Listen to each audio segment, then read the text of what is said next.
Welcome to the Siwike podcast, the only podcast that shares the stuff you didn't know you needed to know about jobs, careers, and life. The Siwike podcast, the stuff I wish I knew earlier. Hi everyone, and welcome to the Siwike Stuff I Wish I Knew Earlier podcast. We're here with one of our new guest hosts. He is now Kwame Fraser, previously known as Scott. So Kwame, how are you doing today? I'm great. Good to see you, Lukey. Awesome. So it was an interesting way that we had this conversation. So I had recently done a post on changing my name. So I am Luki Danu Cariento, but a lot of the different online assets I go by Luki Danu, just to make things easy. Like nobody wants to type in 12 letters when they can just type in 4, right? But the moment when I changed my name, like Luki Danu, something felt off. Something didn't feel right. And then when I made the change, like I actually got a couple of messages. Hey, Luki, you okay? Like, what happened? You kind of changed your name. And then from that, it kind of sparked a whole bunch of different conversations. So I decided to change my name back. And then I was looking on LinkedIn, and I saw this new connection that I had, Kwame Fraser, and apparently it's not a new connection. It's someone that I knew before. So I want to kind of engage in a discussion about kind of the name change, and then ultimately one talking about like authenticity and being your authentic self. So I'd love Scott, Kwame, however we can kind of go through the a little bit of the backstory, and I'd love to hear a little bit about how you decided to go back or go forward or whatever into kind of your more authentic self. Yeah, well, it's been an interesting year because I made the decision to start going by Kwame this summer.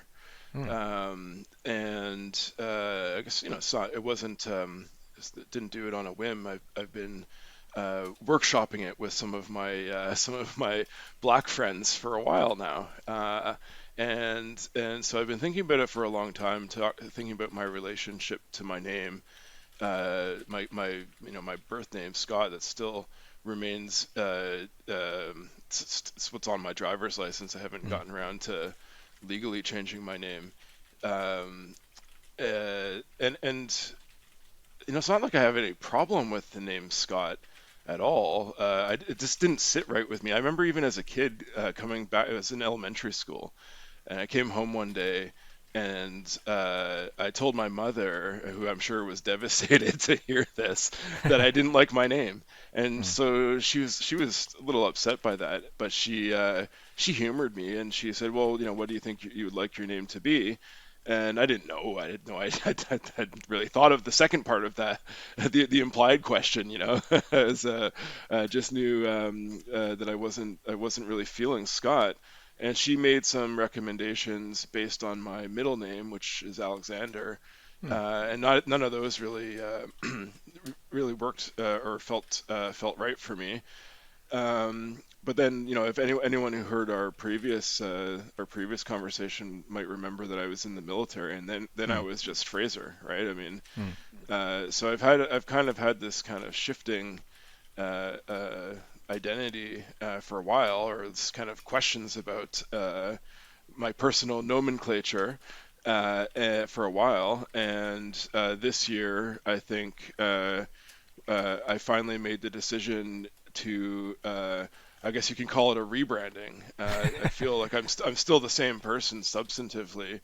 I still I feel I still behave more or less the same way.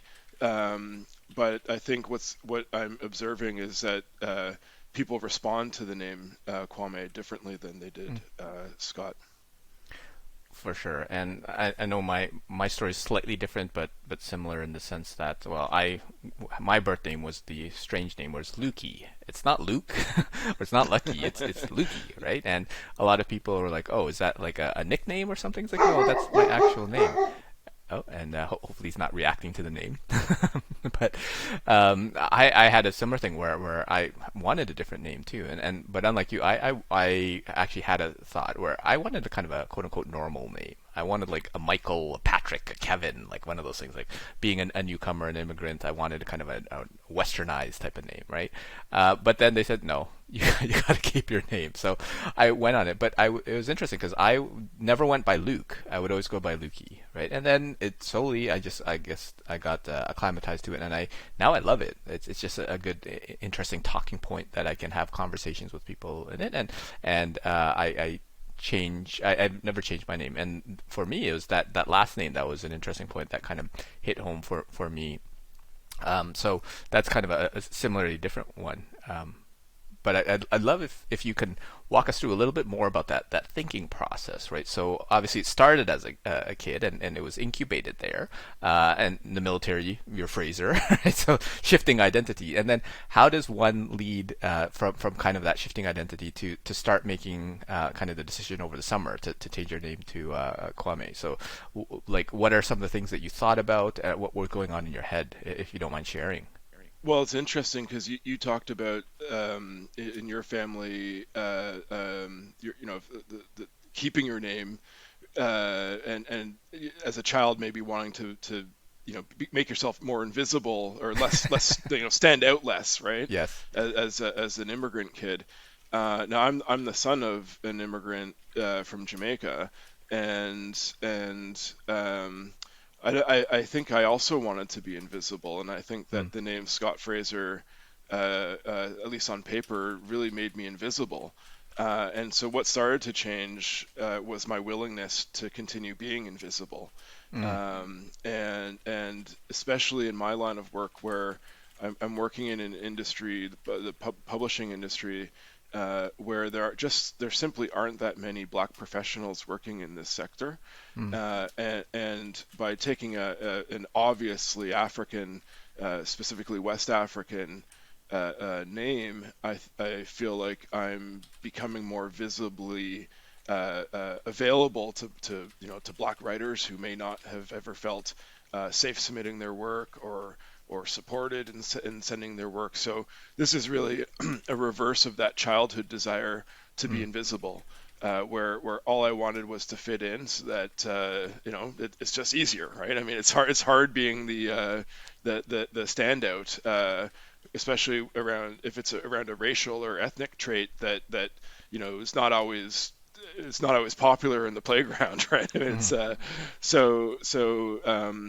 I think what's happened is that as I've entered my 40s, I certainly have the desire and the confidence to be far more visible and to take up some space. For sure. I think part of it goes back to that confidence thing because, well, growing up, I kind of share the same sentiment where you're trying to kind of be invisible and you don't really want to stick out from the crowd, right? There's that sentiment like the tall poppy syndrome where like the tall poppy gets kind of cut or something to that effect, right? But I do find that when you get older, you come into a little bit more of your confidence. Maybe because you've been around and you've experienced so much that you're like, none of that stuff really matters. And then you realize, okay, what do I really want to stand out for? What are those values? What are those things that I want to embody? Are definitely some things that I often consider myself, and being proud of my strange, often time-consuming name because it is quite long to include and write out. But definitely embracing that part of it.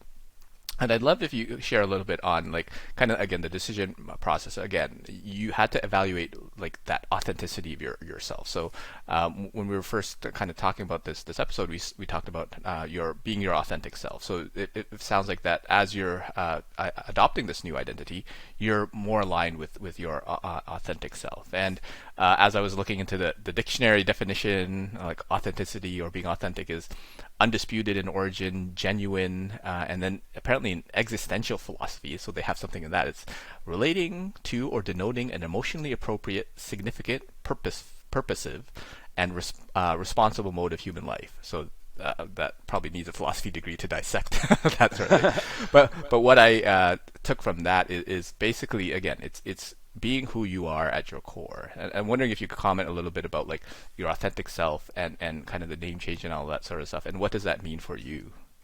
Well, it's your lucky day because I'm fairly well versed in existential thought, so I There you can go. pull that thread. And the basic idea of existential thought it can be boiled down to the phrase existence precedes essence.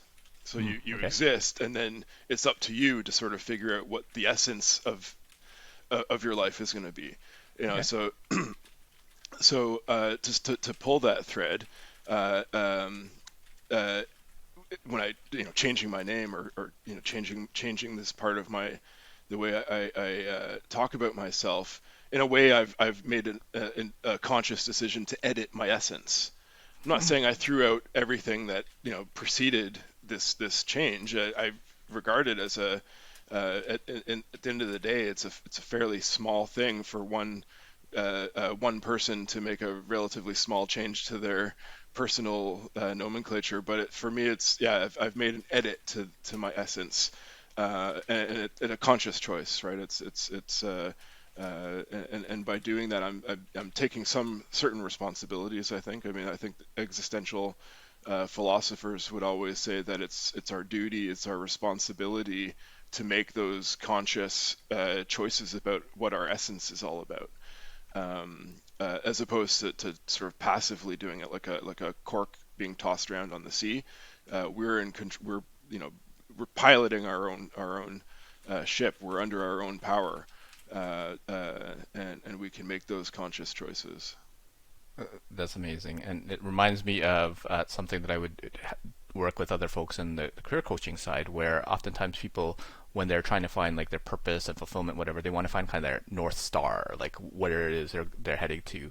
But for me, it's less about the direction and where you're going, and more, are you the one steering the ship? So I love what you said about kind of that conscious choice. And I actually find that choice more and more is becoming that thing that differentiates folks, right? People who can actually consciously and proactively choose whatever it is. Because a lot of things are, but a lot of things are also up to us to decide based on a conscious choice. So I love that. Even something as kind of like, it's your name, right? Why bother? But at the same time, no, I want to make this change because it signifies all these different things to the outside world, and probably to the internal world as well, as you did. Because when you go around and introducing yourself, with kind of this new identity, there is, I guess, a new um, essence that's now be projected into the world. So I found that super fascinating. I'd love if you talk to us a little bit more about like the name, because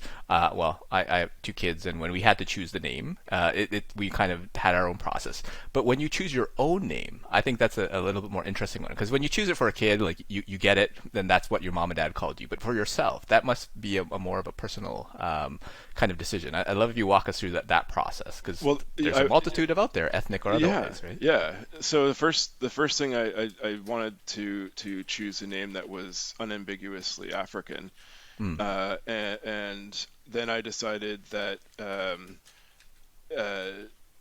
I would like to focus specifically on West Africa, and really for no.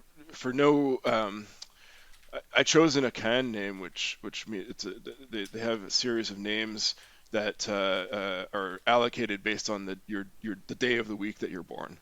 Okay. So Kwame simply translates to born on a male born on a Saturday. Okay. So it's literally, it's a literal, quite a literal meaning. And I was a lad born on a Saturday, so Okay. so it fits. And as best as we can tell, through my father did one of those DNA, where are you from kind of Mm. DNA tests, and Right. in particular for people from the African diaspora in the Americas. Sometimes it's really hard to know for historical reasons. You can't be too specific, and that's not our fault. But as best as we can tell, my father's family originated somewhere, probably either in Benin or Ghana, contemporary Benin or Ghana, and the Akan people have had a big influence on got one of the major peoples of Ghana. And I just kind of like I like the naming convention. I'm sure there's probably some purists who would say that I might be, maybe took the name without blessing or whatever. But Kwame has also become a fairly popular name within the diaspora as well. So Mm, you'll see African Americans with the name Kwame or Kwame. Remember when I was a kid, there was a basketball player named Kwame Brown, mm, who was a big fella who played a few seasons in the NBA. So this kind of deliberate reclamation of an African tradition, African heritage, I think is just going to become more common, and I think it's good for people in my kind of position to normalize and popularize African names. for sure, and provides that visibility. And it sounds like there's a whole bunch of kind of that reconnection with yourself, right? Because you had to kind of go through the history, DNA tests, notwithstanding, and to figure out like day, the months, and things like what is appropriate based on your particular circumstance. And yeah, I mean, if you feel that is the new you, or I guess you all along, that would be an interesting one. Um, so I would love you to chat a little bit about kind of like if someone calls you Scott, well, because I'm guessing that's going to happen and in any amount of time. So what are your thoughts, or what's your approach to kind of dealing with that situation? Is it a big deal? Is it challenging, or is it just like Yeah, no, they haven't noticed yet? to me, it's just like it's not like I took out a press release or anything, right? Like it's people have known me for 41 now. Some people have known me for 42 years as of today. Yeah, That as by one name, it's going to be really hard, and like even my own family, right? It's like my mother, my sisters, my father, like. I, I don't expect them to be able to make that adjustment uh, uh, just because it's been something that I could make the switch myself. I hmm, still sometimes forget, and it's the funniest thing when uh, uh, sometimes I make the mistake and I'm like, oh wait, but call me this. Like I said, my name's Scott, but oh wait, no, Kwame. yeah, So it's a new thing, so it would be kind of I can't get upset about it. And the great thing about so we do so much business by email now. And so it was easy for, we just a couple keystrokes I had a new email address, right, and when people and we just had the old one forward to it automatically. So when people email me, I just reply. If they address me as Scott, I don't acknowledge it. I just reply and say all my best, Kwame, and that's yeah, usually the end of it. And then they make the switch on their own, right? And most of right, the times I don't really have to say anything other than um, points it out. And I generally assume that most people are going to go out of their way to respect my choice. I mean, it's sure, usually pretty, people who don't are going to make themselves pretty irrelevant to my life over time, right? Like it's like if someone persistently wanted to call you Luke or whatever, it's like maybe it doesn't bother you, but I imagine that eventually you'd be like, dude, my name's Lukey. yeah. Yeah, for me, I'm not a big stickler on those types of things. I know some people have, but obviously yours is a very purposeful name change. I know someone who is Michael, not Mike, right? And Right, he right. definitely abhors people calling him Mike, because that is very specifically him. And I mean, I care a little as long as you engage in a conversation and you do it respectfully. I'm okay with that. But I mean, I guess I can see your point. If they constantly called me something else, it Yeah. might be good to remind. Like if I constantly reminded them and say it's actually Luki, and then they did it again, and regardless, well, we'll Eventually, it's becoming a deliberate. They're winding you up, right? It's exactly that sort of thing. But I'm generally quite forgiving. yeah. Um, as we start to close off the discussion, I'd love for you to share a little bit on like kind of you embracing your authentic self, right? So obviously the name change is part of it, and it's sparking probably hopefully a whole bunch of new conversations with folks as well. But can you talk a little bit about more of how you have been continuing to embrace your authentic self through the name change and through other things as well? Yeah, well, one of the major ways, and I'm going to say this is entirely possible because I'm a person with a fair amount of privilege, but I've been able to spend time in Jamaica over the last couple of years, and spend some time really kind of getting to know some of the places that were important my father's family. Just returned from a trip where I was able to kind of interview my cousin who's in his early 70s now, and really get some information that it's the kind of things that your grandparents or your parents wouldn't necessarily tell you even as an adult child, because they still see you as sort of, like leave those questions unanswered or unasked preferably. But it was really neat for me to kind of hear his recollections about the family, about my grandparents, and about my father and my uncle, and so it's kind of embracing that in a more serious way. But I would say it's almost what I wanted to say. Rather than just kind of saying, I'm privileged, I can do whatever I want now or whatever.